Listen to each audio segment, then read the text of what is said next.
Hi guys, good morning. Andito na ang ating mga mga itik.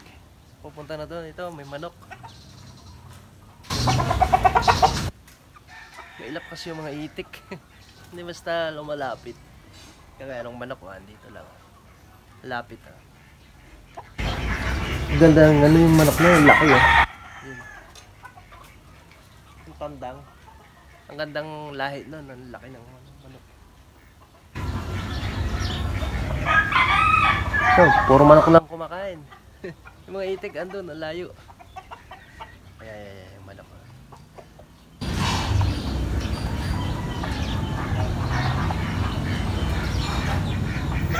Tapos yung inahing manok nga, ang laki din na. Ayan o. Tagalan sa pagkain, feeds pa lang talagang ano na sila oh. Kaya ang tataba. Diba? Sa feeds pa lang napakain oh. Sold na sila.